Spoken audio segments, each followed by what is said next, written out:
Hello everyone, welcome to study I Q. Study I Q के इस video में हम शुरू करेंगे वीडियो नंबर 6। तो चलिए देखते हैं आज आपके लिए क्या है। वीडियो नंबर 6 जो वोकैब का है, इसमें मैं मुहावरे और लोकोक्तियाँ उन पे फोकस करूँगा, क्योंकि ये भी एक तरह का वोकैब ही होता है। मुहावरे और लोकोक्तियाँ भी एक तरह का वोकैब होता है। हम इनको सेंटेंसेस में बहुत फ्रिक्वेंटली यूज़ करते हैं। बाद में हम एक पैराग्राफ भी करेंगे। ये हैं आज के मेरे idioms and phrases. feather one's own nest, turn turtle, grease one's palm, pull a fast one, play fast and loose, clip one's wings, put a spoke in one's wheel, nip in the bud, a man of letters, leave no stone unturned। इनको मैं इस तरह से आपको समझाऊंगा कि ये बिल्कुल आपके दिमाग पे छप जाए, आप इनको कभी इनकी गलतियां ना करें। सबसे पहले देखिए, एक क्वेश्चन है, तो क्वेश्चंस का अभ्यास भी है और उसके बाद उनका मीनिंग है। एग्जाम में क्वेश्चन इस तरह से आता है, एक सेंटेंस दिया जाता है, जैसे यहाँ पे सेंटेंस दिया है, Deepti is much more interested in doing things for other people than feathering her own nest. Deepti कोई लड़की है, वो दूसरों के लिए चीज़ें करने में ज़्यादा विश्वास रखती है बजाय फेदरिंग हर ऑन नेस्ट। इसका क्या मतलब है? तो आपको गैस करना होता है, और जो ऑप्शंस होते हैं ना, वो बहुत ही क्लोज होते हैं, तो आपको लग सकता है हाँ ये भी लग रहा है, वो भी लग रहा है। इसीलिए इडियम्स एंड फ्रेजेस पढ़ने की ज़रूरत पड़ती है। अगर ऑप्शंस में मान लो गैप बहुत ज़्यादा होता तो फिर आप आसानी से कर पाते, लेकिन 19-20 का फ़र्क होता है, बहुत कम फ़र्क होता है, इसलिए आपको पढ़ने पड़ते हैं। अब यहाँ पे देखिए, फैदरिंग हर रोनेस का क्या मतलब होता है। इमेजिन करिए कि कोई पक्षी का घोंसला है, और पक्षी का जो घोंसला होता है उसमें पक्षी, फैदर मतलब क्या होता है? फैदर मतलब होता है पंख। तो पक्षी कुछ टूटे पुराने जो पंख पड़े रहते हैं उनको अपने घोंसले में लेके आ रहा है और चारों तरफ लगा रहा है। तो जो पक्षी है वो चारों तरफ अपने घोंसले में पंख लगा रहा है। क्यों लगा रहा है? जिससे वो घोंसला जो है काफ़ी ज़्यादा कंफर्टेबल हो जाए, काफ़ी कंफर्टेबल, काफ़ी आरामदायक वो हो जाए। तो फैदरिंग हर ओन नेस्ट का मतलब ये होता है धन कमाना। लेकिन ये फैदरिंग हर ओन नेस्ट जो है ये नेगेटिव सेंस में यूज़ किया जाता है, यानी बेईमानी से धन कमाना। जब आप बेईमानी से धन कमाते हैं या आप किसी भी इंफॉर्मेशन का इस्तेमाल अपने पर्सनल फ़ायदे के लिए करते हैं, तो उसे कहते हैं फैदरिंग हर ओन नेस्ट। सिर्फ अपने से मतलब रखना, अपने लिए धन कमाना, ज़्यादातर बेईमानी से धन कमाना। तो यहाँ पे इसका आंसर होगा option C, make money in an improper way. एक इम्प्रॉपर, जो प्रॉपर तरीका नहीं है, उससे धन कमाना, यानी फैदर योर ओन नेस्ट। जैसे कई बार बोलते हैं, my boss has a habit of feathering his own nest, यानी मेरे जो बॉस हैं उनकी आदत है वो बस अपने he feathers his own nest.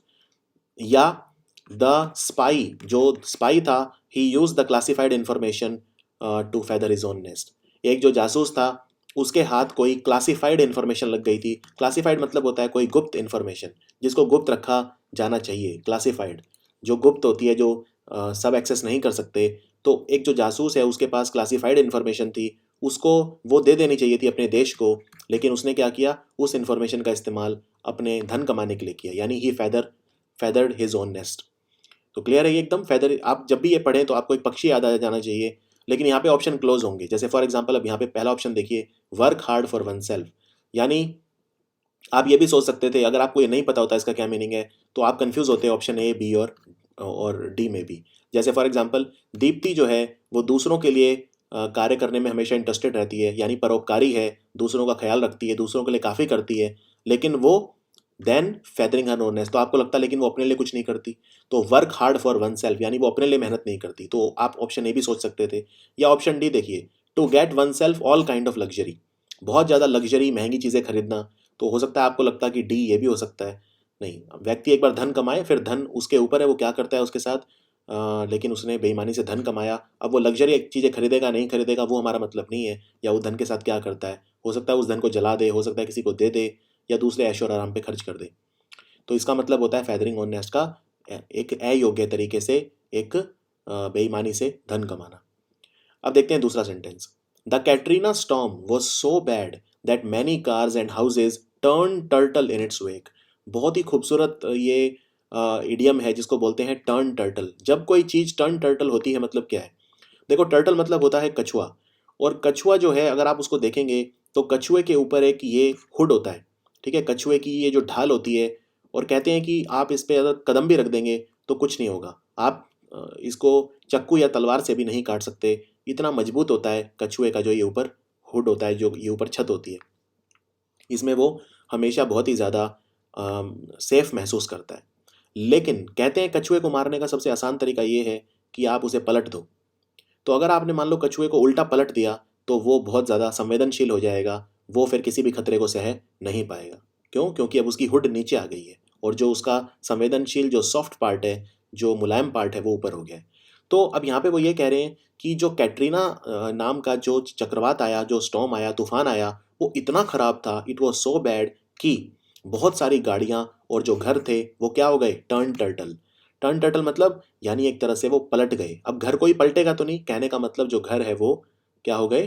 Upside down. ठीक है, अपसाइड डाउन। एक तरह से कोई चीज़ खराब हो जाना, कोई चीज़ जो है वो डिस्ट्रॉय हो जाना, डैमेज हो जाना, किसी चीज़ को नुकसान पहुंचना, वो उसको बोलेंगे टर्न टर्टल। तो यहाँ पे क्या होगा? जो आंसर होगा to turn things upside down. यहाँ पे देखिए दोनों मैंने अच्छे से समझाए हैं। सबसे पहले बात करते हैं फेदर वंस ओन नेस्ट, मतलब धनी होना, लेकिन यूजुअली नेगेटिव तरीके से। और आप अनफेयर काम कर रहे हैं, जो नहीं करना चाहिए वो काम कर रहे हैं, डिसऑनेस्ट हैं, बेईमान हैं, ऑनेस्ट नहीं है, वो डिसऑनेस्ट होता है। तो आप एक तरह से you are feathering your own nest.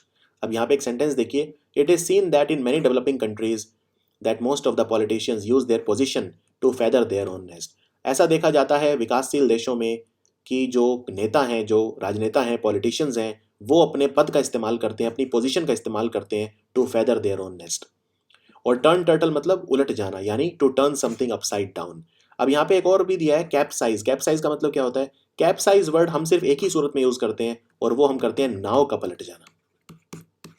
तो नाव जब पलट जाती है तो नाव डूब जाती है, तो हम उसके लिए वर्ड यूज करते हैं सिंक। सिंक मतलब होता है डूबना। और एक वर्ड और होता है डूबने के लिए जिसको ड्राउन कहा जाता है। ठीक है, टू ड्राउन मतलब भी डूबना। लेकिन ड्राउन शब्द हम यूज करते हैं जीवित चीज़ों के लिए। जैसे अगर मान लो कोई व्यक्ति डूब गया, पानी में डूब गया, तो आप क्या बोलोगे कि पर्सन ड्राउन हो गया कि सिंक हो गया? तो पर्सन ड्राउन हो गया। ठीक है, ड्राउनिंग इन द पूल। तो जब व्यक्ति डूबता है तो हम बोलते हैं ड्राउन कर गया वो पूल में। और जब जहाज डूब जाता है तो हम क्या बोलेंगे? जहाज सिंक कर गया। नाव पलट गई मतलब नाव क्या हो गई? कैप्साइज। कई बार होता है नाव पलट जाती है तो उसको बोलते हैं कैप्साइज, यानी वही टर्न टर्टल। जैसे वो कछुए को आपने अगर उल्टा पलट दिया तो वो एक तरह से खत्म हो जाएगा, उसी तरह से नाव अगर डूब गई तो आप कह सकते हैं नाव कैप्साइज हो गई। क्लियर? तो ये दोनों अब आपको एकदम क्लियर हो जाने चाहिए। क्योंकि हम पक्षी की बात कर रहे थे तो पक्षी से मिलते जुलते दो इडियम्स और हैं जो मेरे को लगा यहीं पे बता दूं आपको। वैसे मैं आगे भी कवर करूंगा डिटेल में किसी और वीडियो में, लेकिन बता देता हूँ। एक होता है हॉर्नेट्स नेस्ट। हॉर्नेट्स नेस्ट क्या मतलब क्या है? कहने का मतलब ये है कि आप एक ऐसी डिस्प्यूट, देखिए कई चीज़ें ऐसी होंगी आप उनके बारे में बोलेंगे तो आपकी लड़ाई होगी ही होगी, डिस्प्यूट होगी ही होगी, आप सबको खुश नहीं कर सकते। फॉर एग्जाम्पल अगर आप रिजर्वेशन के बारे में बोलेंगे, अब सीधी सी बात है, या तो आप पॉजिटिव बोलेंगे या नेगेटिव बोलेंगे। आप कुछ भी बोलिए, आपके दुश्मन बनेंगे। ठीक है लोग, क्योंकि ये बहुत एक ऐसा मुद्दा है जिसको कहते हैं अगर आपने इसको छू दिया तो ये आप एक तरह से स्टर कर रहे हो हॉर्नेट्स नेस्ट। मतलब हॉर्नेट एक वो होता है, एक पक्षी होता है। कहने का मतलब ये होता है जैसे आप मधुमक्खी का छत्ता देखो। अब आपने अगर मधुमक्खी का छत्ता है किसी पेड़ पे, मान लो ये कोई पेड़ है और आपने ये कोई मधुमक्खी ने छत्ता बना रखा है, आप इसको बस हल्का सा छेड़ दो, फिर देखो क्या होता है। वही होता है, उसी को बोलते हैं हॉर्नेट्स नेस्ट। यानी कि एक तरह से कोई ऐसी सिचुएशन, कोई बहुत ही वायलेंट सिचुएशन हो या हिंसक परिस्थिति हो या कोई भी ऐसी चीज जो बहुत लोगों को नाराज कर सकती है और आपने उसको छेड़ दिया, तो क्या होगा? एकदम से पूरा जैसे होता है ना आसमान टूट पड़े, जैसे जैसे मधुमक्खी का छत्ता टूट पड़ेगा, वो सिचुएशन हो जाती है। तो इसका एग्जाम्पल ये हो सकता है, फॉर एग्जाम्पल मेरे ऑफिस में सब कुछ सही चल रहा था, लेकिन एक दिन क्या हुआ, मैंने अपने बॉस से उनके खर्चों का हिसाब मांग लिया। बस फिर क्या था, फिर वो it stayed a hornets nest. मान लो कोई ईमानदार कर्मचारी है, उसने अपना जो इमीडिएट बॉस है, चेयरमैन से जाके कुछ कह दिया, तो वो it stayed a hornets nest, यानी कि एक वो हॉर्नेट्स नेस्ट जैसे स्टेड कर दिया हो। तो कोई भी ऐसी चीज़ जो बहुत ही ज़्यादा डिस्प्यूटेबल है, ठीक है ना, बहुत ही ज़्यादा जिसको लेके विरोधाभास है, जिसको लेके विरोध हो सकता है, आपने उसको छेड़ दिया, उसको बोलते हैं टू स्टर। स्टर मतलब होता है, वैसे तो स्टर का मतलब होता है मिलाना। जैसे फॉर एग्जांपल आप एक गिलास में पानी लेते हो, उसमें आप चीनी डालते हो, तो फिर आप उसको क्या करते हो? स्टर। स्टर मतलब उसको मिलाना, उसको हिलाना। ठीक है, चम्मच को। तो लेकिन यहाँ पे स्टर करना मतलब आपने एक तरह से शांत चीज़ थी और उसको स्टर कर दिया। तो पानी अच्छा भला शांत था, आपने वो अपनी चम्मच घुमा दी, स्टर कर दिया, तो आपने हॉर्नेट्स नेस्ट को स्टर कर दिया, यानी कि एक एक्शन उसमें आपने कर दिया। तो अगला है birds of a feather flock together. यानी कहने का मतलब है वो लोग जिनके जो एक जैसे हैं वो एक साथ रहते हैं, ठीक है ना। जैसे फॉर एग्जांपल कहते हैं ना, चोर चोर मौसेरा भाई, यानी कि दो चोर आपस में अच्छे दोस्त बन सकते हैं। इसी तरह से दो नेता, यानी कि इसके लिए हिंदी में एक वर्ड होता है, ये सब एक ही थाली के चट्टे बट्टे हैं। इसको हिंदी में बोलते हैं एक ही थाली के चट्टे बट्टे होना। मतलब कहने का मतलब ये है कि वो लोग जो एक ही तरह का इंटरेस्ट रखते हैं वो एक साथ रहते हैं। Birds of a feather flock together. एक बार एक लड़का कॉलेज में गया, वहाँ पे कॉलेज में 10 लड़के थे उसकी क्लास में, 5 लड़के शराब पीते थे और 5 लड़के शराब नहीं पीते थे। तो ये 5 शराब पीने वालों का अलग ग्रुप बन गया और जो ये बाकी 5 शराब पीने जो नहीं पीते थे उनका अलग ग्रुप बन गया। तो birds of a feather flock together, यानी आपके जो इंटरेस्ट होते हैं आप उनके हिसाब से ही अपनी मैत्री करते हैं, अपना जो फ्रेंड सर्कल है उसी के हिसाब से बनाते हैं। तो मेरे को लगा ये मेरे को दो यहीं बता देने चाहिए। चलिए आगे बढ़ते हैं। आगे देखिए, how are you going to get us a table without reservation? Don't worry, I grease the palm of the hostess and she promise me a table in no time. अब यहाँ पे कोई व्यक्ति पूछ रहा है कि भाई तुम्हारा रिजर्वेशन भी नहीं था फिर भी तुम्हें टेबल कैसे मिल गया। मान लो किसी हो सकता है किसी रेस्टोरेंट की बात हो रही है, होटल की बात हो रही है, भाई आपको कैसे रिजर्वेशन मिल गया इस होटल में, हमारा तो टेबल बुक भी नहीं था। तो वो कहती है डोंट वरी, बिल्कुल चिंता मत करो, I grease the palm of the hostess. जो हॉस्टेस है यहाँ पे यानी कि जो वेटर है जो सर्व कर रही है, मैंने उसके पाम को ग्रीज कर दिया और उसने मुझे अब प्रॉमिस करा है कि वो मुझे टेबल दे देगी तुरंत। क्या करा, यानी एक तरह से आपने क्या किया, आपने उसको ब्राइब करा, रिश्वत दी, ठीक है ना। ग्रीज द पाम, जैसे कहते हैं ना भाई हाथ में खुजली हो रही है आज, तो खुजली क्या हो रही है भाई, पैसा आने वाला है कहीं से। एक तरह से कहने का मतलब है आप वो रिश्वत जो है, रिश्वत बीच में आ गई है, ठीक है ना। वो पैसा मतलब मेरे जेब गरम कर दी, तो जेब गरम करने को वो हिंदी में बोलते हैं इसको जेब गरम करना, कि मैंने भाई अफसर की जेब गरम कर दी और उसने मेरा काम कर दिया। तो यहाँ पे वही कह रहे हैं कि भाई आपको टेबल कैसे मिल गई रिजर्वेशन के बिना, भाई मैंने ग्रीज द पाम। तो ग्रीज द पाम मतलब होता है to bribe someone, to bribe someone. और यहाँ पे अगला है, you have paid too much for this shirt, I think the shopkeeper pulled a fast one on you. देखो वो कह रही है कि आपने इस शर्ट खरीदी, आपने कोई शर्ट खरीदी, उसके बहुत ज़्यादा दाम दे दिए, बहुत ज़्यादा पैसे दे दिए, मेरे को लग नहीं रहा ये शर्ट इतने की थी। मान लो कोई शर्ट खरीद के लाया, मैंने कहा भाई ये शर्ट कितने की है, बोला 1000 रुपये की है, मैंने कहा ये तो 100 रुपये की होनी चाहिए और आपने 1000 रुपये दिए हैं। यानी कि शॉपकीपर ने क्या किया, आपको धूर्त बना दिया, यानी कि आपको ट्रिक कर दिया। आप धूर्त था वो, मतलब आपके साथ धूर्तता करी, ट्रिक, आपको ट्रिक कर दिया, ठीक है ना। तो ही pulled a fast one two you, fast one on you मतलब अगर आप किसी के ऊपर पुल करते हैं फास्ट वन, इसका मतलब आप उनको डिसेव कर रहे हैं, चीट कर रहे हैं एक तरह से, आप उनको मूर्ख बना के वो अपना धन अर्जित कर लेते हैं या जो भी कर लेते हैं। तो पुल्ड अ फास्ट वन का मतलब होता है ट्रिक करना, किसी को किसी से चाल करना, किसी तरह की चालबाजी करना या किसी को चीट करना। क्लियर। तो इनको देखते हैं बहुत डिटेल में। तो ग्रीज द पाम मतलब घूस देना या ब्राइब देना, और बड़ा आसान है ये। ग्रीज पाम, पाम मतलब क्या होता है, हाथ की जो हथेली होती है उसे पाम बोला जाता है। हाथ की जो हथेली होती है, ठीक है ना, उसको पाम बोला जाता है। यानी कि आप अगर अपना हाथ बनाते हैं तो आपका जो हाथ है इसमें अगर आप अंगूठा और उंगलियों को हटा दें तो जो हिस्सा बचता है उसे बोलते हैं पाम।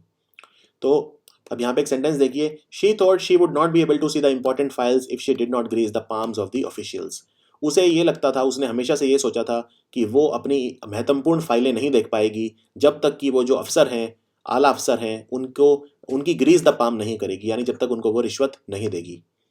पुल अ फास्ट वन मतलब वही किसी को चीटिंग करना, किसी को मूर्ख बनाना, धोखे से कोई काम करवाना, ये सब यानी पुल अ फास्ट वन। अब यहाँ पे देखिए, she pulled a fast one on you when she said that she had a headache and went home.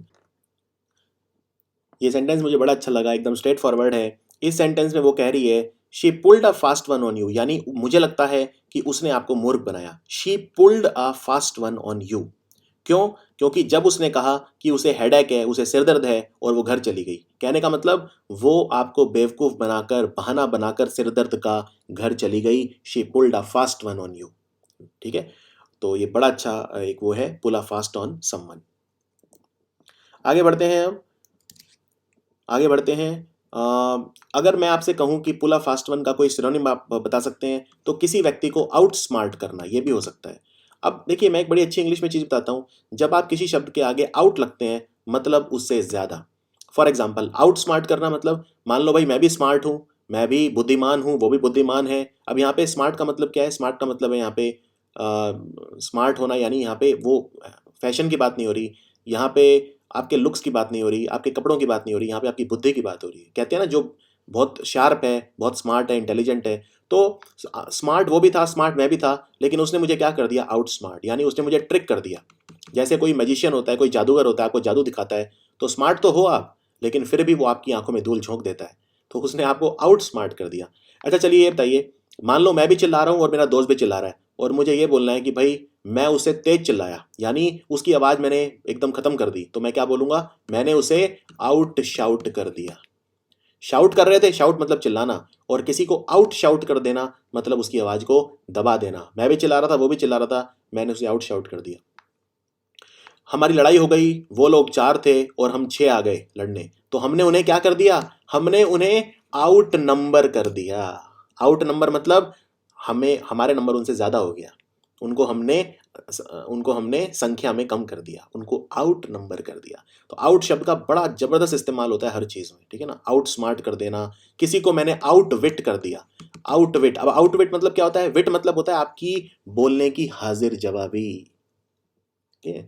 तो पत्रकार था, पत्रकार नेता से ऐसे टेढ़े मेढ़े सवाल पूछ रहा था, एकदम परप्लेक्सिंग, एकदम बैफल कर देने वाले, पजलिंग सवाल पूछ रहा था, पर नेता ने क्या कर दिया, उसको आउटविट कर दिया, एकदम चुप करा दिया। उसकी हाजिर जवाबी नेता की इतनी थी, the politician आउटविटेड the the politician आउटविटेड the journalist. पत्रकार को उसने आउटविट कर दिया एकदम। क्लियर। तो आउट शब्द बहुत अच्छा शब्द है और वोकेबुलरी में बहुत इस्तेमाल होता है। आउट के साथ आप जो भी लगाएंगे, आप वो काम दूसरे से बेहतर कर रहे हैं। अब यहां पे देखिए, अगले इडियम पे आते हैं। If you are going to play fast and loose, go work at another firm, that's not how we operate here. अगर आप हमेशा इसी तरह से काम करते हो, तो आप जाओ जाके दूसरी कंपनी में काम करो, ये सब यहाँ नहीं चलता। That's not how we operate here, हम यहाँ पे इस तरह से ऑपरेट नहीं करते। तो आप इसी तरह से काम करते हो, यानी कैसे, आप क्या करते हो, you play fast and loose, यानी कि आप पे भरोसा नहीं किया जा सकता। अब यहाँ पे देखिए, अगर आपको इसका टेक्निकल मीनिंग नहीं पता होगा, तो आपको लगेगा चारों ही ऑप्शन ठीक है। फॉर एग्जाम्पल अब देखिए, तो आप सोचने लगेंगे वहाँ पे कि भाई प्ले फास्ट एंड लूज का कुछ नेगेटिव है, ये तो आप समझ गए, ठीक है, इंग्लिश पढ़ के। पर देखिए यहाँ पे, टू बिहेव केयरलेसली एंड अनरिलायबली, यानी आप पे भरोसा नहीं किया जा सकता, आप पे रिलाई नहीं किया जा सकता, आप रिलायबल नहीं हो। जिस पे रिलाई ना कर सके वो रिलायबल नहीं है, जिस पे आप रिलाई कर सकते हैं वो रिलायबल हो जाता है, यानी आपका वो ट्रस्टी हो जाता है, ठीक है, आपका वो कॉन्फिडेंट हो जाता है, जिसमें आप कॉन्फिडेंस रख सकते हैं वो कॉन्फिडेंट हो जाता है। तो यहाँ पे देखिए, टू बिहेव केयरलेसली एंड अनरिलायबली, यानी वो एकदम बिल्कुल केयरलेस, केयरलेस मतलब ध्यान ना देना, एकदम केयरलेस है, एकदम बिल्कुल ध्यान ही नहीं देता किसी चीज़ पे, ठीक है ना, लापरवाह वो को बोलते हैं केयरलेस। अनरिलायबल है, तो इस तरह बिहेव करना, तो ये भी हो सकता है। आगे कि वो दूसरों का मजाक उड़ाता है, to make fun of others and lack team spirit, उसमें टीम स्पिरिट नहीं है, उसमें एक तरह से टीम के साथ काम करने की भावना नहीं है, वो अकेले अकेले में काम करना चाहता है, स्वार्थी है, ये भी हो सकता है। टू डिसऑनर योर सीनियर, या वो अपने सीनियर का मजाक उड़ाता है, अपने जो सीनियर उनसे बदतमीजी से पेश आता है, तू तड़ाक करके बात करता है, ये भी हो सकता है। टू इंसल्ट योर जूनियर, वो अपने जूनियर को इंसल्ट करता है, ये भी हो सकता है। तो इसलिए मैं कह रहा हूँ कि ऑप्शन जो है वो बिल्कुल एकदम वैसे रहेंगे, एकदम 19-20 का फर्क होगा। अगर आप मीडियम फ्रेजेस नहीं पढ़ेंगे तो आप गलत कर देंगे, और ये बिल्कुल लो हैंगिंग फ्रूट है। लो हैंगिंग फ्रूट मतलब क्या होता है, अब ये भी एक इडियम है। लो हैंगिंग फ्रूट मतलब जैसे एक पेड़ होता है, ठीक है, अब पेड़ पे हैंगिंग मतलब होता है लटकना। अब लटकाना, फांसी देने का भी मतलब हैंगिंग होता है, लेकिन वैसे नॉर्मल सेंस में जब हम करते हैं, हैंगिंग मतलब होता है लटकना।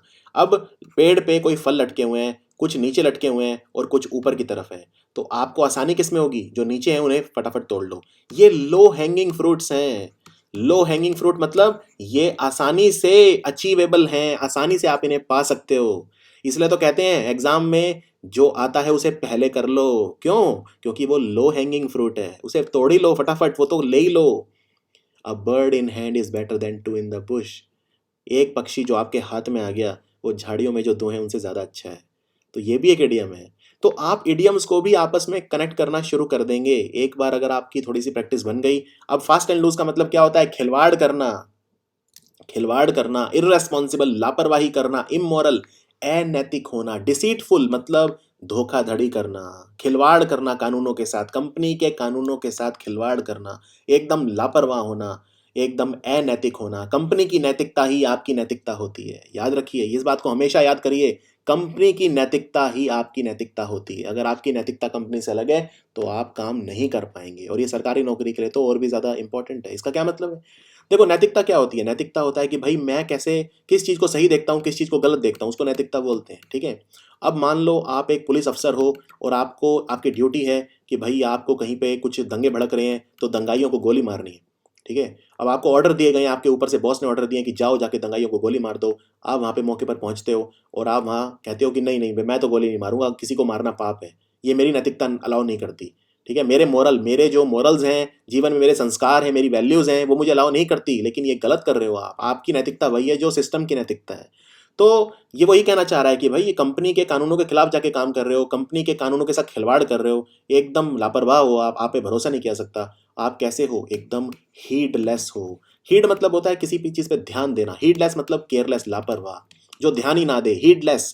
कहते हैं ना, I don't pay heed to my detractors my critics, मैं अपने क्रिटिक्स पे, मेरा जो मेरी निंदा करते हैं, मेरी आलोचना करते हैं, मैं उन पर ध्यान नहीं देता। I don't pay heed to them, do not pay heed to का मतलब क्या होता है, ध्यान ना देना।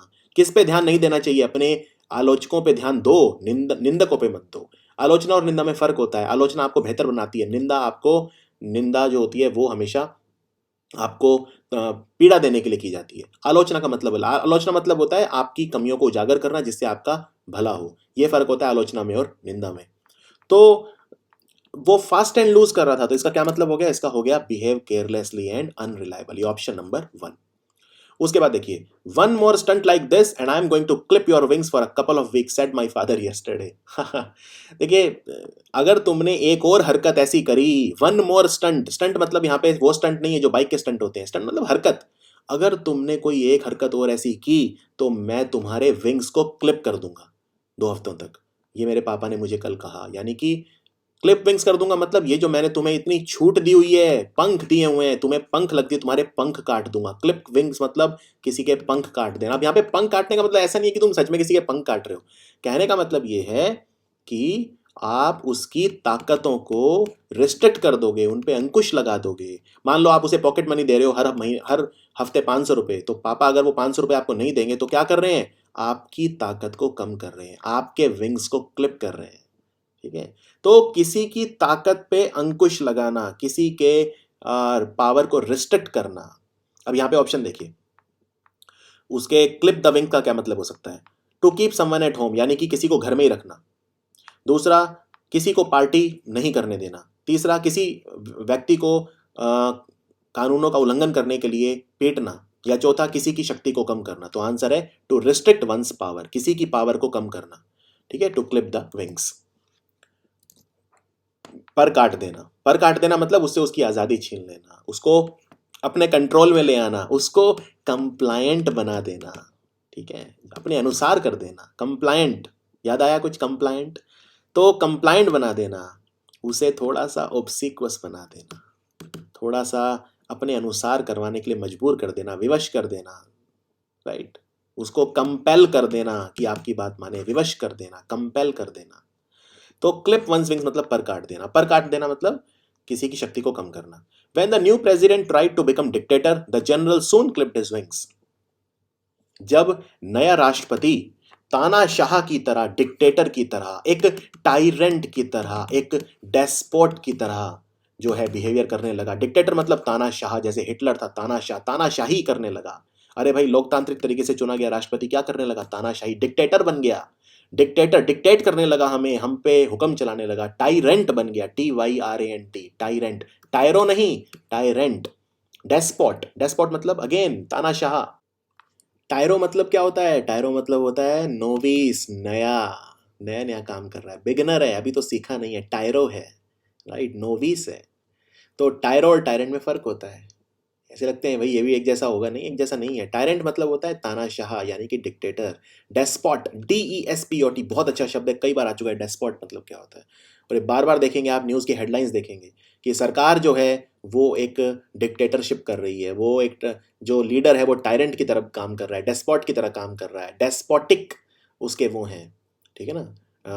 उसके जो बिहेवियर है वो डेस्पोटिक बिहेवियर था। डेस्पोटिक बिहेवियर मतलब हुक्म चलाने वाला बिहेवियर था। मेरे बॉस का डेस्पोटिक बिहेवियर मुझे पसंद नहीं है। चलिए आगे बढ़ते हैं इडियम्स एंड फ्रेजेस में। I had everything in the line for the party, but having the caterer cancelled on me at the last minute really put a spoke in my wheel. देखो, स्पोक क्या होता है और wheel क्या होता है? Wheel मतलब होता है पहिया, WH, व्हील मतलब पहिया। अब कभी भी पहिया आप देखेंगे तो इस तरह का पहिया होता है, यानी उसमें इस तरह की ये तारें होती हैं, इन्हें स्पोक कहा जाता है। स्पोक कहा जाता है। अब अगर मान लो आप बहुत ज्यादा स्पोक लगा दोगे तो पहिए को चलने में और दिक्कत होगी, ठीक है। अब यहाँ पे बीच में कोई अड़चन डाल देना, कहने का मतलब है कोई अड़चन डाल देना। जितने हैं उतने स्पोक ठीक हैं, अगर आप जबरदस्ती कोई बीच में स्पोक घुसा रहे हो तो मतलब अड़चन डाल रहे हो, राइट। तो यहाँ पे वो यही कह रहा है, मेरी पार्टी के लिए सब चीजें एकदम लाइन में थी। जब सब चीजें लाइन में होती है मतलब क्या है? सब चीजें एकदम व्यवस्थित थी, सब कुछ टाइम पे था, सब कुछ बढ़िया था। लेकिन क्या हुआ? कैटरर, मेरा जो कैटरर है, कैटरर कौन होता है? कैटरर के कई मीनिंग होते हैं, लेकिन कैटरर को हम यूज करते हैं जनरली कि जो इंतजाम करे, जो लॉजिस्टिक्स को हैंडल करे, जो रसद जिसको बोलते हैं, रसद को हैंडल करे, खाने पीने को देखे, सारा इंजाम देखे, वो कैटरर है। कैटरिंग भैया, आपने अपनी शादी की कैटरिंग किससे ली है? शादी का कैटरर कौन है आपका? यानी कि खाने पीने की व्यवस्था कौन कर रहा है, मेहमानों को देखने का कौन कर रहा है, पूरा लॉजिस्टिक्स, सामान का आना जाना, पूरा रसद कौन संभाल रहा है? तो कैटरर क्या हुआ? आखिरी मोमेंट पे, लास्ट मिनट पे, एकदम पार्टी से पहले वो कैंसिल कर दिया उसने। He cancelled on me at the last minute, ठीक है। तो उससे क्या हुआ? ऐसा लगा जैसे मेरे जो पहिए है उसमें किसी ने स्पोक डाल दिया, यानी कि मेरा पहिया काम करना बंद कर दिया। तो यानी कि to disrupt the project, to disrupt the project. कोई प्रोजेक्ट था, कोई चीज है, कोई काम है, उसमें बाधा पड़ गई, डिसरप्ट हो गया वो, उसमें बाधा, डिसरप्ट याद आया, डिसरप्ट हो गई वो, उसमें बाधा पड़ गई, ठीक है। आगे देखिए, it is important to nip this kind of bullying at school in its bud. Bud क्या होता है? जब कोई पौधा फूल देने लगे तो एकदम से फूल नहीं आता, पहले फूल बहुत बहुत छोटा होता है, उसे बड बोलते हैं। अगर आप वहीं उसे काट दो तो वो फूल बनेगा ही नहीं। कहने का मतलब, अगर आप किसी चीज को उसी वक्त खत्म कर दो जब वो छोटी है, तो वो बड़ी होके आपको परेशान नहीं करेगी। अपना जो रोज का काम है रोज ही की रोज कर लो, ठीक है। या कोई तकलीफ है तो उसी वक्त खत्म कर दो जब वो छोटी है, वरना वो बड़ी हो जाएगी। It is important to nip the bud, यानी कि to stop something in the starting, starting में ही किसी चीज को स्टॉप कर देना, तो उसको बोलते हैं निप इन द बड। अब यहां पे वो यही कह रहे हैं, स्कूल में जो बुलिंग होती है, बुलिंग का मतलब होता है जब जो एक बच्चा दूसरे बच्चे की इंसल्ट करता है, उसको बुलिंग कहते हैं। किसी भी तरह से कर सकता है। मान लो कोई गांव का बच्चा अचानक शहर में पढ़ने आ गया, तो शहर के बच्चे उसकी बुलिंग करेंगे कि भाई तेरे को तो उठने बैठने का ढंग नहीं है, तेरे को बोलने का ढंग नहीं है, तेरी वॉइस में एक्सेंट है, ठीक है, तेरे को इंग्लिश सही तरीके से नहीं आती। ये सब क्या होता है? बुलिंग होता है। दूसरे का कॉन्फिडेंस कम करने की कोशिश करना, बुलिंग करना, चिल्लाना, कई बार मारपीट करना, बुलिंग करना। तो to stop something in the starting, यानी कि उसको पहले ही कुचल दो, सिर उठाते ही कुचल देना, निप इन द बड, पहले ही खत्म कर दो। किसी चीज को प्रिवेंट, रोकथाम पे जोड़ दो, इलाज पे नहीं, यानी कि उसको एकदम सीज कर दो। सीज मतलब किसी चीज को रुक जाना, प्रिवेंट करना मतलब रोकथाम करना। तो अर्ली फेज, या जब बिगन हो रही है, जब शुरू हो रही है, तभी उसे खत्म कर दो, बाद में वो मैनेज नहीं कर पाओगे, ठीक है ना। निप इन द बड, कोई कोई नेता है अगर दंगाई भाषण दे रहा है, उसी वक्त उसको अरेस्ट करो, पुलिस मजबूत करो और वो लगाओ सेक्शन 144, वरना एक बार दंगे शुरू हो गए तो भैया नहीं कर पाओगे मैनेज। निप इन द बड, उसी वक्त, बड होते ही काट दो, फूल बनने मत दो। समझ गए निप इन द बड मतलब क्या होता है? अब यहाँ पे देखिए, many serious illnesses can be nipped in the bud if they are detected early enough. बहुत सारी बीमारियां ऐसी हैं जो बहुत सारी बीमारियां, बहुत सीरियस बीमारियां जिन्हें कहते हैं असाध्य रोग, जो ठीक ही ना हो, लेकिन अगर वो पहले ही डायग्नोज हो जाएं, पहले ही हम उन्हें पकड़ लें, डिटेक्ट कर लें, तो वो निप इन द बड की जा सकती हैं, ठीक है। Many serious illnesses can be nipped in the bud, पहले ही वो लाइलाज बनने से पहले ही खत्म की जा सकती हैं।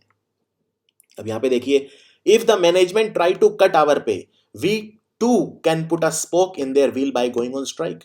अगर जो मैनेजमेंट है, जो एडमिन है, वो हमारी पे कम करेगा, तो हम क्या करेंगे? हम भी we will not take it lying down. Take it lying down मतलब ऐसा नहीं है कि हम बदले में कोई वार नहीं करेंगे, हम भी पलटवार करेंगे। We will not take it lying down, हम भी हम भी पीछे नहीं हटेंगे। हम क्या करेंगे? हम भी उनके व्हील में स्पोक डाल देंगे, हम भी स्पोक डाल देंगे व्हील में, मतलब हम क्या करेंगे? हम स्ट्राइक पे चले जाएंगे, हम हड़ताल कर देंगे, तो उनका भी काम नहीं चलेगा। राइट। तो अगर मैनेजमेंट ने हमारी पे कट करी, हमारी सैलरी कम करी, तो हम भी स्ट्राइक पे चले जाएंगे, यानी हम भी उनके व्हील में स्पोक डाल देंगे, बाधा डाल देंगे, सब चौपट कर देंगे। तो put a spoke in one's wheel का मतलब क्या होता है? टू डिसरप्ट द प्रोजेक्ट, बाधा डाल देना। और निप इन द बड, आप समझ गए। और एक बात याद रखिए, जो बहुत ही लिटरल मीनिंग होगा ना, वो कभी आंसर नहीं होगा। तो आप 2-3 ऑप्शन वैसे ही एलिमिनेट कर सकते हैं। अब यहां पे देखिए, निप इन द बड का एक मीनिंग दिया है कि स्कूल में बुलिंग हो रही है, तो इसका मतलब क्या होगा कि पेरेंट्स को बता देना। जब भी ऑप्शन में आंसर होगा तो कभी उस सिचुएशन से रिलेटेड नहीं होगा, क्योंकि वो बहुत लिटरल नहीं होता, वो मीनिंग उसका छुपा होता है। अब आप अगर किसी को बोल रहे हो लोहे के चने चबाना, तो लोहे के चने चबाने का अर्थ क्या है? कि आप सच में लोहे के चने चबा रहे हो? नहीं, मतलब लोहे के चने चबाना, आप समझ गए, बहुत ही कठिन परिस्थिति से गुजरना, लोहे के चने चबा रहा है भाई। ठीक है। अब यहाँ पे लिखा है कि वो उसके पेरेंट्स को बता देंगे, निप इन द बड, नहीं, पेरेंट्स इससे मतलब ही नहीं है जो लिखा है। ठीक है। दूसरा है फर्म एक्शन लेना, सख्त कदम, सख्त एक्शन लेना, टू टेक फर्म एक्शन। तीसरा है उस एक्शन को तुरंत रिपोर्ट कर देना, या चौथा किसी चीज को स्टार्टिंग में ही रोक देना। तो इसका आंसर क्या हो गया? डी। क्योंकि अगर आपको इसका मतलब नहीं पता होगा तो आप सोचोगे यार बी और सी भी लग रहा है मुझे तो, क्योंकि बी और सी में भी ये सिचुएशन तो सॉल्व हो रही है। अगर बुलिंग मान लो स्कूल में रोकनी है, तो या तो तुरंत एक्शन लो या उसको रिपोर्ट करो। लेकिन इनका मतलब ही नहीं है, इस चीज से मतलब ही नहीं है कोई, बुलिंग हो रही है नहीं हो रही। इसका तो बस एक आपको सेंटेंस में दे दिया कि भाई उस तक समझने की कोशिश करो क्या मीनिंग हो सकता है। ठीक है। तो एकदम उसी पे आपको स्थिर रहना है कि जो मतलब है किसी चीज को शुरू में ही खत्म कर देना, यानी to stop something in the starting. अब क्लियर हुआ इडियम्स एंड फ्रेजेस में नंबर क्यों कटते हैं। अब आगे देखिए, being a man of letters our professor can easily speak for hours on the works of Shakespeare. हमारे जो प्रोफेसर हैं वो मैन ऑफ लेटर्स हैं। मैन ऑफ लेटर मतलब क्या होता है? वो बहुत ही स्कॉलरली हैं, एक दार्शनिक की तरह है, एक फिलोसोफर की तरह है, इतना ज्ञान है उन्हें। ही is a man of letters, एक ऑथर की तरह है, साहित्यिक गुण उनमें बहुत ज्यादा है, साहित्य बहुत पढ़ते हैं, साहित्य का ज्ञान बहुत है। He is a man of letters. Man of letter मतलब जिसे साहित्य का ज्ञान बहुत होता है, जो एक तरह लेखक एक तरह का होता है। तो वो शेक्सपियर की लिखी कविताओं के बारे में, उनके वर्क्स के बारे में घंटों तक बोल सकते हैं। क्यों? क्योंकि वो मैन ऑफ लेटर्स है। तो मैन ऑफ लेटर मतलब क्या कोई फेमस व्यक्ति? नहीं। राइटर, टीचर या स्कॉलर? तो आंसर है स्कॉलर। मैन ऑफ लेटर्स का मतलब होता है साहित्यिक व्यक्ति, स्कॉलरली व्यक्ति, बहुत ज्यादा ज्ञान जिसको होता है। एपीजे अब्दुल कलाम क्या थे? स्कॉलरली व्यक्ति थे, साहित्यिक व्यक्ति थे। अब यहां पे आपको लग सकता है लेखक, नहीं, लेखक नहीं, मैंने कहा डायरेक्ट मीनिंग कभी नहीं होगा। मैन ऑफ लेटर मतलब नहीं है कि लेखक, और अगर वो खुद लेखक है तो इसका ये मतलब नहीं है कि वो शेक्सपियर के बारे में भी जानते होंगे, बिल्कुल नहीं। मैं भी लेखक हूं, मेरी भी किताब आ रही है, पर मुझे शेक्सपियर के बारे में कुछ भी नहीं पता, थोड़ा बहुत बेसिक पता है। लेकिन तो लेखक होने का मतलब ये नहीं है कि आप साहित्यिक ज्ञान आपको हो गया, उसके लिए साहित्य पढ़ना पड़ेगा, यानी स्कॉलरली वो गुण आपके अंदर होने चाहिए। तो आंसर है स्कॉलर।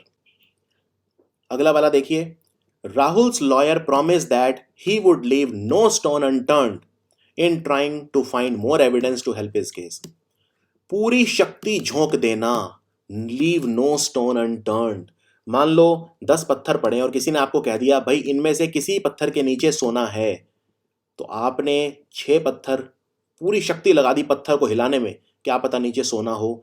तो आप थक गए, लेकिन अभी भी 4 पत्थर आपको खिसकाने हैं, तो थक गए। Are you tired? No, I will leave no stone unturned, मतलब मैं किसी भी पत्थर को पलटने से पहले नहीं छोड़ूंगा, अनटर्न करने से पहले नहीं छोड़ूंगा, उसको अपसाइड डाउन टर्न करने से पहले नहीं छोड़ूंगा। तो यहां पे लिखा है राहुल के जो वकील हैं, राहुल के जो लॉयर हैं, उन्होंने प्रॉमिस किया कि वो अपनी पूरी जान लगा देंगे, वो और सबूत जुटाएंगे जिससे वो केस जीत जाएं, यानी वो अपनी पूरी शक्ति झोंक देना, उसको बोलते हैं to leave no stone unturned.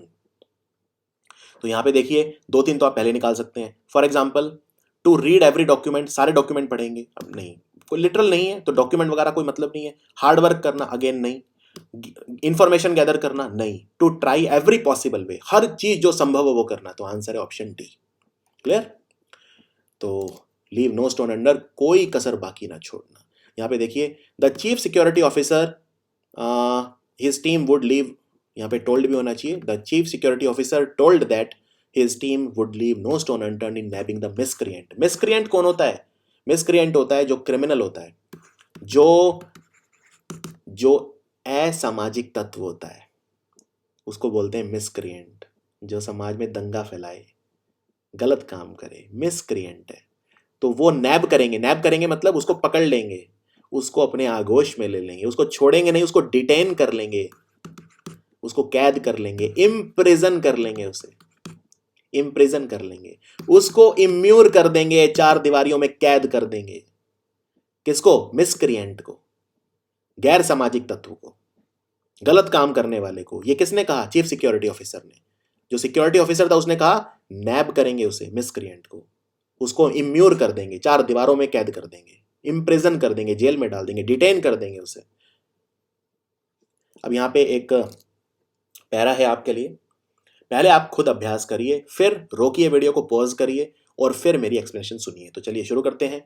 Ravi and राज, दो दोस्त थे, रवि और Raj. They used to work in the same company, वो एक ही कंपनी में काम करते थे। ठीक है, यूज्ड टू वर्क मतलब करते थे। Ravi was habitual of playing fast and loose. जो रवि था उनमें से, रवि की आदत थी, वो हमेशा फास्ट एंड लूज प्ले करता था, मतलब लापरवाह था, कंपनी के हिसाब से नहीं चलता था, अनुशासनहीन था, अनुशासन में नहीं रहता था, डिसिप्लिन नहीं था उसमें, तो फास्ट एंड लूज प्ले करता था। ठीक है। His palm was greased by someone and he often feathered his own nest. वो अक्सर रिश्वत लेता था, उसकी पाम कोई ना कोई ग्रीज कर देता था, वो अक्सर रिश्वत लिया करता था और वो बेईमान तरीके से धन कमाता था, यानी कि he often feathered his own nest. इसके विपरीत, ऑन द कॉन्ट्रेरी मतलब इसके विपरीत, जो राज था वो कैसा था? He never pulled a fast one on any person. उसने कभी किसी को चीट नहीं किया। He never pulled a fast one. किसी को ट्रिक नहीं किया, वो धूर्त नहीं था, किसी को उसने मूर्ख नहीं बनाया, किसी को उसने फूल नहीं बनाया। ठीक है। He was a man of letters. वो एक साहित्यिक व्यक्ति था, ज्ञानी व्यक्ति था, दार्शनिक व्यक्ति था। Who left no stone unturned to get that job. उसने उस जॉब को लेने के लिए पूरी अपनी शक्ति लगा दी, कोई कसर बाकी नहीं छोड़ी। After some months, there came a time when the company started to move into the clutches of recession. कुछ समय के बाद, कुछ महीनों के बाद, after some month, एक समय ऐसा आया, there came a time when the company started to move into the clutches of recession. जब कंपनी जो है वो रिसेशन में जाने लगी, मंदी आ गई, यानी कि उसने जकड़ लिया। क्लचेस मतलब क्या होता है? जब कोई चीज आपको जकड़ ले, क्लच कर ले, क्लच, यानी मंदी ने कंपनी को जकड़ लिया। उस वक्त क्या हुआ? एट दैट टाइम क्या हुआ? The management decided to lay off its employees in order to save the company from turning turtle. जो मैनेजमेंट है, जो प्रबंधन है कंपनी का, एडमिन है, उन्होंने ये डिसाइड करा कि वो एम्प्लॉइज को, कर्मियों को, जो एम्प्लॉई हैं, कर्मचारी हैं, उन्हें ले ऑफ करेंगे, यानी उन्हें नौकरी से निकालेंगे। क्यों? क्योंकि जिससे वो कंपनी को बचा सकें फ्रॉम टर्निंग टर्टल, यानी कंपनी को खत्म होने से बचा सकें, कंपनी को अपसाइड डाउन होने से बचा सकें, कंपनी को डैमेज होने से बचा सकें। क्योंकि मंदी है तो सैलरी कैसे देंगे? कमाई तो है नहीं, सैलरी कैसे देंगे? तो कंपनी टर्टल टर्न हो जाएगी, यानी कि कंपनी खत्म हो सकती है। It was decided that every employee had to do an assignment and only the competent ones would survive in that race. यह डिसाइड किया गया कि हर एम्प्लॉई को, हर कर्मी को, हर कर्मचारी को एक असाइनमेंट दिया जाएगा, एक टास्क दिया जाएगा, एक कार्य दिया जाएगा, और सिर्फ जो कॉम्पिटेंट है, जो स्किल्ड है, जो कुशल है, जो निपुण है, वही सर्वाइव कर पाएगा उस रेस में। अब रवि और राज में कितना फर्क था? असली मेहनती कौन था? राज। रवि कैसा था? रवि तो लापरवाह था। आफ्टर गेटिंग द प्रेरेक्विजिट मतलब क्या होता है? अनिवार्य चीजें। ठीक है, जैसे फॉर एग्जाम्पल मैं पेपर बांटता हूं, एग्जाम है, मैंने पेपर बांट दिया, अब मैंने कहा यह अनिवार्य है कि आप पेपर पे अपना नाम लिखो, रोल नंबर लिखो, यानी अनिवार्य चीजें जो करनी ही पड़ेंगी, प्रेरेक्विजिट, इनके बिना काम नहीं चलेगा, कस्टमरी है, मैंडेटरी है, ऑब्लिगेटरी है, आप इन्हें करने के लिए बाध्य हो। तो after getting the prerequisite everyone got back to his task. तो जब सारी इंस्ट्रक्शंस दे दी गई, उसके बाद हर एक ने वो असाइनमेंट शुरू करा। Compelled by his old habit, Ravi strategized to nip the others assignments in their bud. अब रवि तो भाई रवि तो वही था, अपना पुरानी आदतें कहाँ जाती हैं? ठीक है ना, ओल्ड हैबिट्स डाई हार्ड, पुरानी आदतें जो होती हैं वो जाती नहीं है।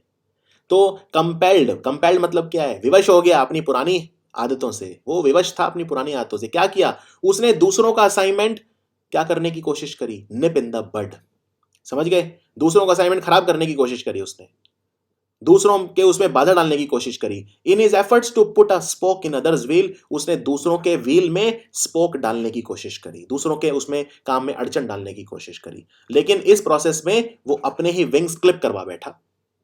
क्यों? क्योंकि मैनेजमेंट ने उसे पकड़ लिया, मैनेजमेंट ने उसे स्पॉट कर लिया, मैनेजमेंट को पता चल गया, management spotted him doing some wicked deed. Wicked deed मतलब होता है बुरा कार्य, डीड मतलब कैसा होता है? बुरा कार्य, डीड मतलब कार्य, बुरा कार्य मतलब विकेड मतलब शैतान। नॉटी, शैतान, विकेट डीड कर रहा था, गलत काम कर रहा था, गलत काम करते हुए उसे पकड़ लिया गया। इसलिए हमेशा कैसे काम करने चाहिए? गुड डीड्स करने चाहिए, अच्छे काम करने चाहिए। ठीक है, तो ये पहरा है, आप एक बार और पढ़िए खुद से, आपको एकदम क्लियर हो जाएगा। सो ये था हमारा इडियम्स फ्रेजेस का वीडियो। आपका इस पे जो भी फीडबैक है मुझे जरूर बताइए। इंस्टाग्राम पे आप मुझे बता सकते हैं आपको ये वीडियो कैसा लगा। इडियम्स एंड फ्रेजेस के दूसरे वीडियोस भी मैं लेकर आऊंगा समय समय पे। वीडियो नंबर 7 में हम नॉर्मल वोकैबुलरी कंटिन्यू करेंगे। Thank you so much.